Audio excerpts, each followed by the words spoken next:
one thing that Keith White said to me, one of my mentors back in the day, was that, don't do something just to get rich. Do what you're good in, then get rich at it.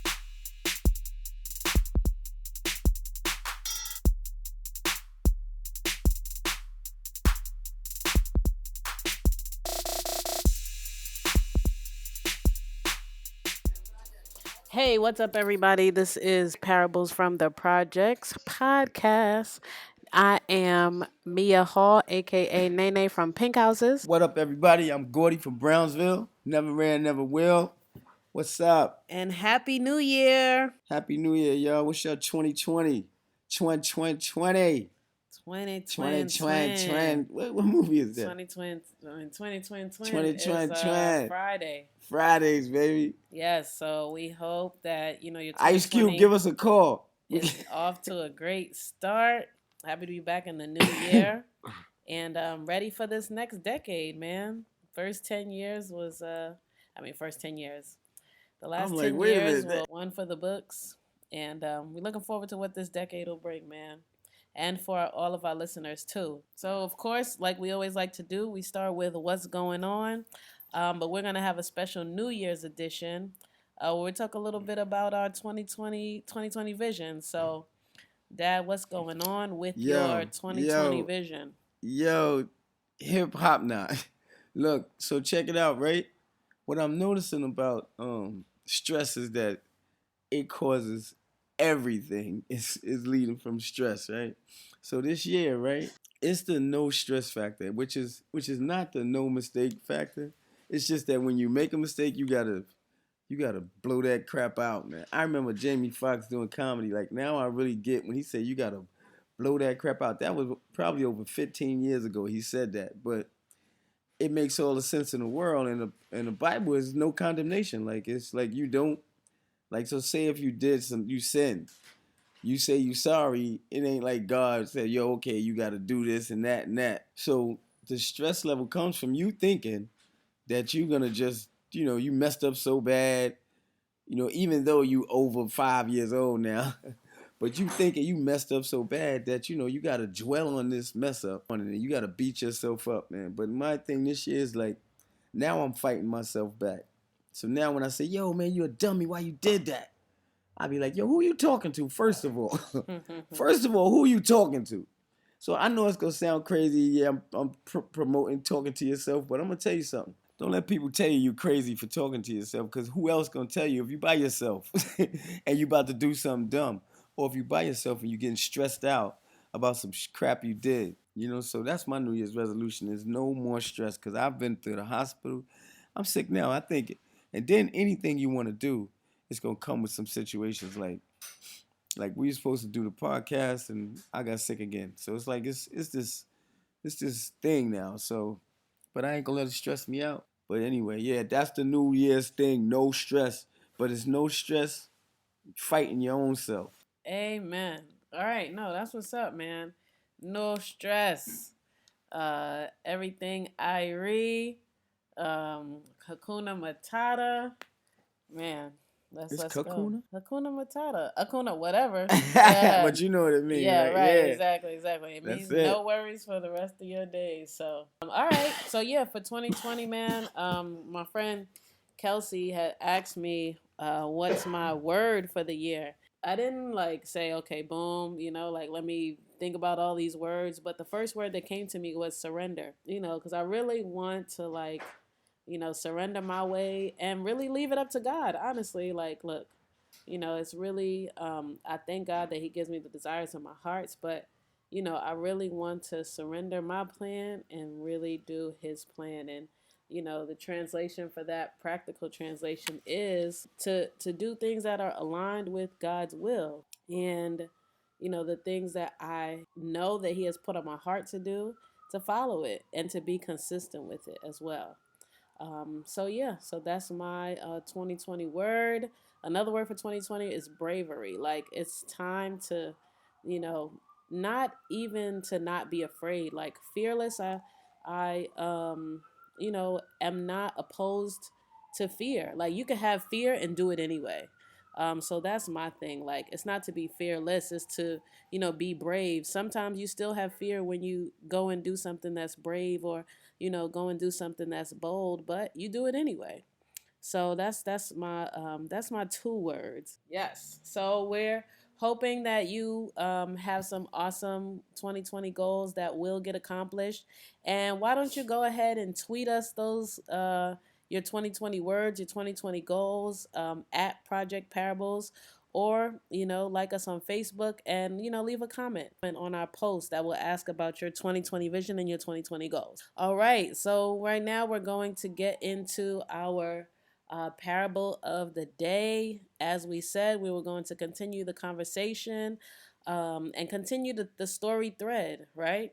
We are now in 1993. What? When you was in college. 92. Unto college. So yeah, so we're 92 to 95. We're in 92 to 95 when Pops was in Hunter College, bringing us up there, was on the track team. Yeah, the last conversation we had, we were talking about Mary Grace and how she got you into school. And I was saying how I'm sure that was the first college campus that I went to, and went from Hunter to Harvard. Like, from that being the first campus to Harvard being the last campus that I was enrolled in school in.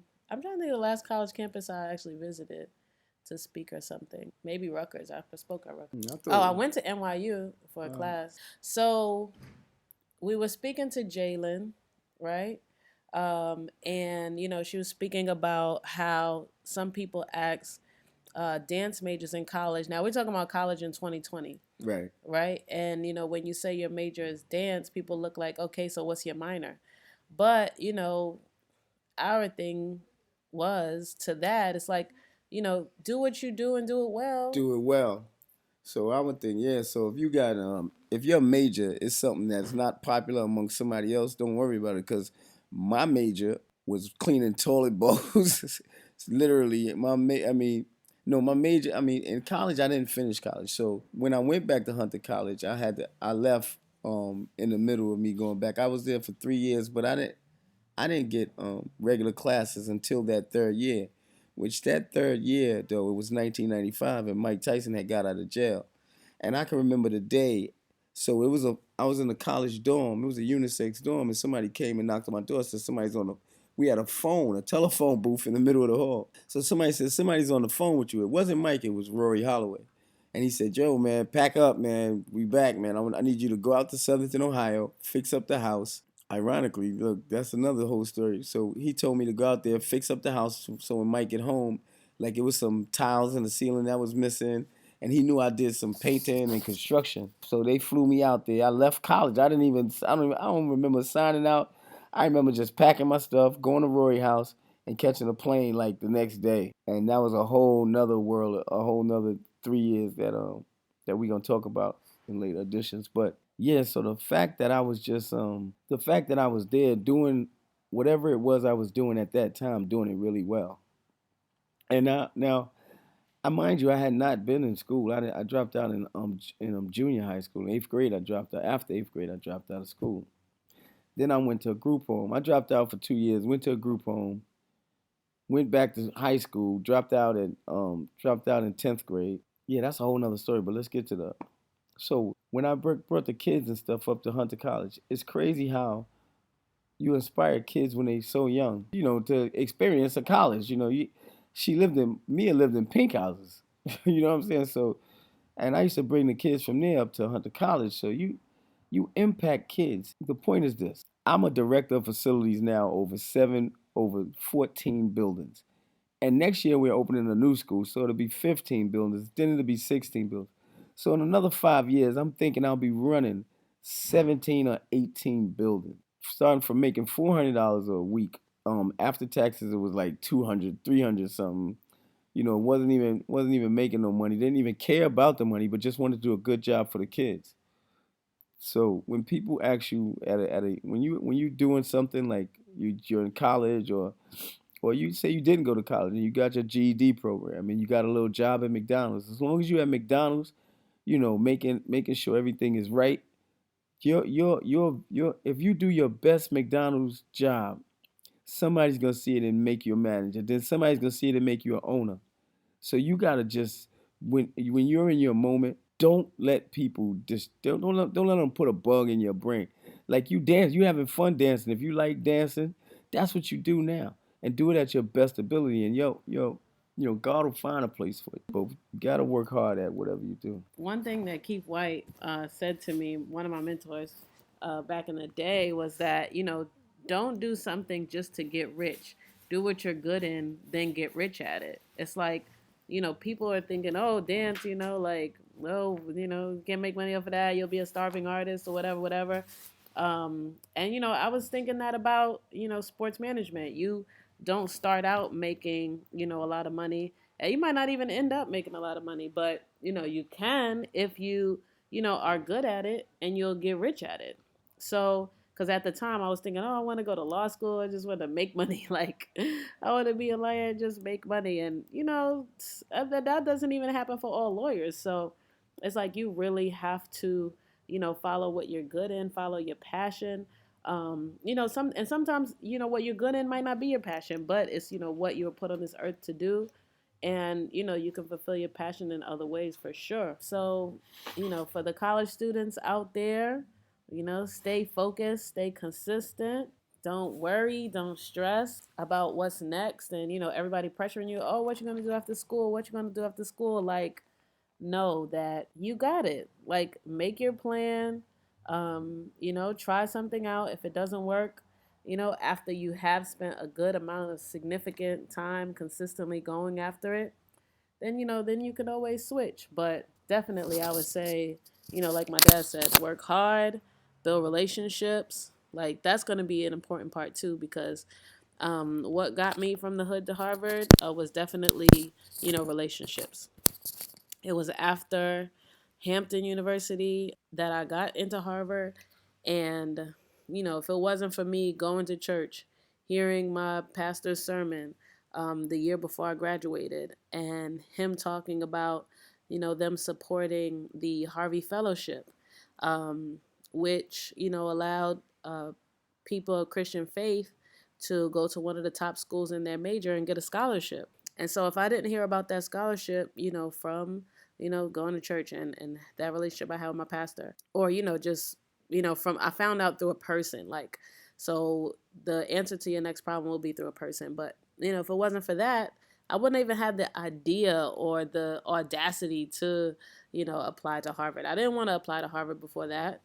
I looked at Harvard last, out of all of the graduate schools with education programs and the Ivy League ones, because you had to be applying to one of the top schools in your major to get the Harvey Fellowship. And so, I looked at Harvard last because I thought it would be the most expensive and the hardest to get into. But, when I looked at it, they had a program that I really liked, and I really thought that, would help me to make the impact that I wanted to, fulfill my passion of wanting to touch and reach students outside of the classroom, because I felt like that's what programs like Power Play NYC and programs like ACRES, American Civil Rights Education Services, like, they helped me to be more motivated in the classroom. When, public school systems, granted NYC is, one of the best, and, it's definitely the biggest in the country. They have a lot of issues, or they have, a lot of restrictions on them, and there's a lot of budget cuts, and there was, just a lot of issues going on. But those out of school time programs helped me to become a self-regulated learner. It helped me to, want to excel in school, because they showed me another part of education. They showed me that, education is bigger than just inside the classroom. So that's what I wanted to do for others. And that's what, helped me to, study education at Harvard. So like we said, stay focused. You got this, man. So relationships, yeah. So I'm telling y'all, don't cut nobody off. Greet people. You might meet. You never know who's gonna bring you to that next level. Because, like she said, relationships. If it wasn't for Mike standing in front of, well, first I had to lose a job. Then I had to run in, and Mike had to hear about it. Move me in an apartment, talking to a girl in front of the building to say relationships might be the biggest part of this whole thing. But anyway, just meet people along your way. So after school, what happened? Tell us about that. So after school, so I get the phone call. Mike is coming home, like next week or 2 weeks or something. My man flies me to Southern Ohio. I fix up the crib. Mike comes home. We lay out what we're gonna be doing. He had already had. I think they gave him $60 million walking out the jail to fight Peter McNeely, and he had that big deal that everybody talks about. But I was more of a, like, I had. It's funny how at that time I was the confidant. I was the dude, the only one in there with a criminal record, and the most trusted dude. I had the combination to all his safes. I had the keys to all his houses and Don King houses because Mike used to leave shit in Don King house. So I would have to go sometimes fly to New York and pick some shit up or pick some stuff up. And I had his safe kept $1 million in it in cash, and this was in 1990. I mean, this is in 95 or 96. So he kept a bunch of money and a whole bunch of jewelry. I took care of the cars. He had every car imaginable, Ferraris, Bentleys, all that shit. And I was trusted with all that stuff. The funny thing that's why I say if you work hard at something, I was working hard at being honest and not being a burden on society, I guess. I don't know. But I just wanted to be honest, and I wanted to be honest, and I wanted to be strong, I guess. So working out and just cleaning up stuff was my thing. Even before, it was something I would have did if that wasn't Mike, because I had cleaned up for Mary Grace. Well, I can't tell you how much that story is so important. But anyway, so we working now. Mike's got a fight coming up. He just came home. I think we booked a fight for 3 months after he came home or something like that, or 6 months maybe. He didn't take no. I don't think we did a lot of gym training, and I took care of all his clothes, everything he had. When in the mornings when he would run, I would lay out. I would go to his house at night.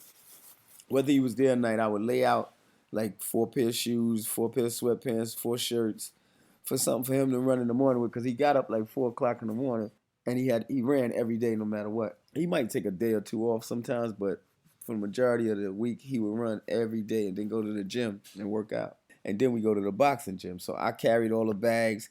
I remember one time he forgot. I mean, they went to the gym without me, and they didn't have his favorite freaking boxer shorts. And I had to run and go find him because I knew where all his stuff was at. And I was like, yeah, you got the wrong bag, whatever. But that followed me through my life, being this honest guy, knowing where, what's crazy about that. So before Mike, when I started doing construction with my brother, he got me a job on he was working for this SB construction or something. But I had this memory. I cleaned up. I didn't know how to paint or none of that. I learned all that stuff from later on. I learned how to do stuff, but I always knew how to clean. That's why the guys on the job site, they always wanted me there. And the same thing with Mike. And I'm just saying that to make the point about whatever you do, if you do it well, it's a universal law that you'll be moved into trusting big. Like if you trusted with little, this is another parable. And I'm gonna tell you that just came up. If trusted with a little, you get more. I don't know the scripture, but somebody's gonna hear this and somebody's gonna know that these are Bible stories. And we don't write our own Bible. And that's what parables is about. Because I was finding, so people would say, Gordy, where's the hammer drill out? And I would go get it. Like it'd be a job site with 4 floors or something. And I knew where every tool was. I knew where I knew where everything was at. So they love to see me on the job, because whenever they asked for something, or when they finished doing a room, I would have, by the time they went to lunch and came back, the whole place would be spotless. Just like Mary Grace's house was spotless. Now I'm working there. Just like Mike put me in his crib because he knew I was just this honest dude. Then he gave me the job. When Mike went to jail, I went to college. And then I got this job. And the funny thing is I became a custodian. So that's crazy, but. Right. It's like, yeah, what you never know what you're going to do.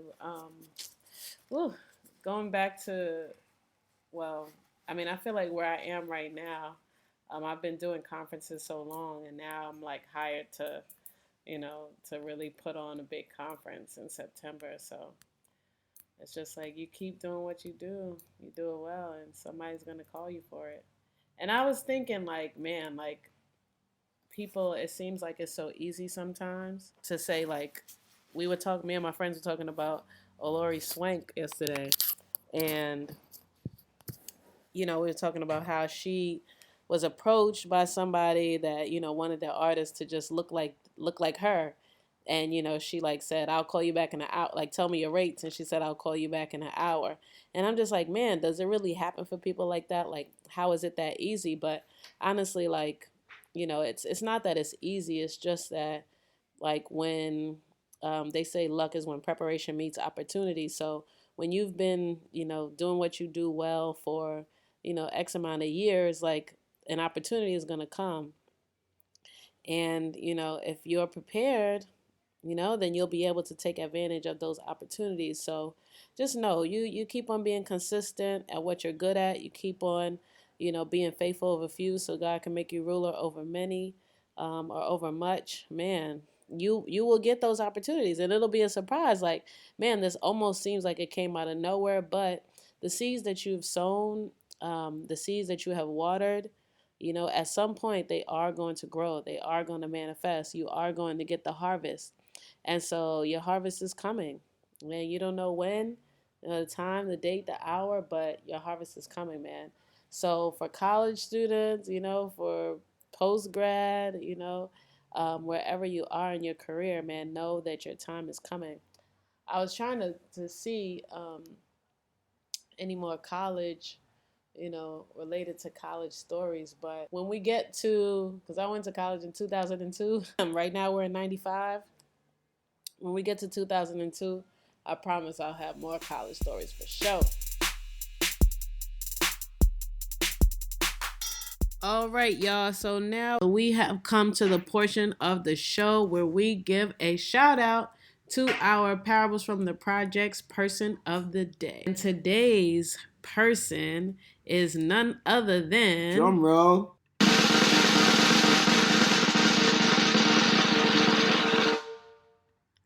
Dr. A.R. Bernard, Senior. Pastor. Dr. Christian Cultural Center. CCC in the building. Yeah. That he don't even know.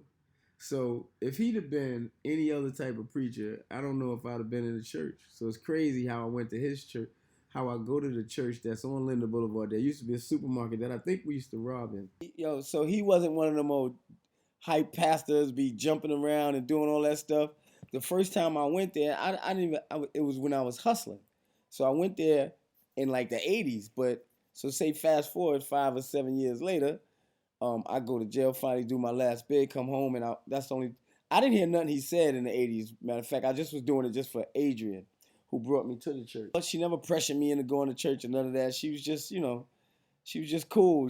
And I knew she went to that church. But anyway, when I got out, I called my baby mother. I said, I want to go to church. I could have went either way, either to the church or to the mosque. But Adrian was a Christian. I mean, she still is a Christian, but anyway, she brings me Linden Boulevard. We standing there, me, her, and Sharon, rest in peace. None of them pushing me to go there, to go up to the front and get saved or nothing. But he was just talking. I didn't hear nothing he said, but only thing at the end of his service, he was like, all right, whoever want to give their life to Christ, you could come up here and, people go to the front and they accept Christ as their Lord and Savior. Now, I don't know what that meant back then. It was in 90, but he held the service. Like, he kept going. I know probably preachers do it all over the place, but it just seemed like he was doing it. Like, I was in the audience. I didn't hear none of the service. I only heard the part when he said, today you can become a man. Now, I don't know how that played in my psyche so hard, but when he said that, I don't even think that made me go up there. All I know is I was standing there in the seats, and he kept saying, it's one more y'all out there. It's one more y'all out there that want to come up but just is nervous or something or whatever, or don't even know. Now, mind you, I was not nervous. I was just happy to go to church. I just got out of jail, and I was still Gordy from Brownsville. So I wasn't nervous about going up there, but I just wanted the service to end just to say I went with Adrian, just to, try to say, yeah, I'm going to change my life.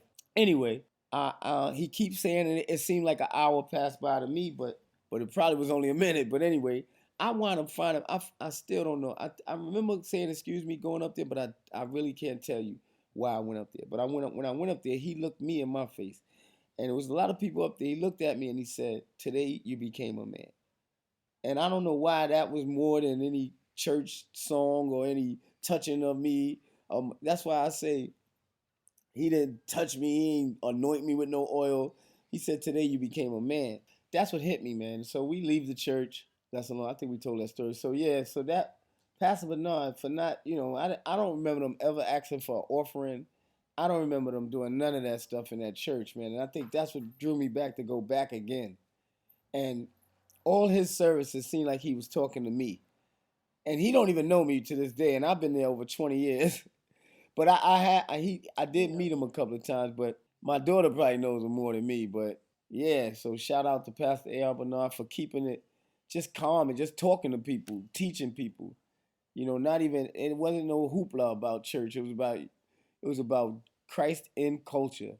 What do you do? And the program I had just got out of was teaching you how to deal with society. Like Shock was a program, like they tell you we either gonna make you a better criminal or a better person. And that's the same Christ message. Like you can use church to steal people money, or you can use church to build to save lives. You can use anything either way, and that's funny that the Shock program had that same principle in it as a church, and that kind of hit me when I got back to my halfway house I was in, because Mike didn't believe in he didn't believe in that. So anyway, it's another story behind that, because actually after I got saved, Mike Tyson was outside the church. That's a whole nother story. But yes, Dr. ARB Bernard, man, love you.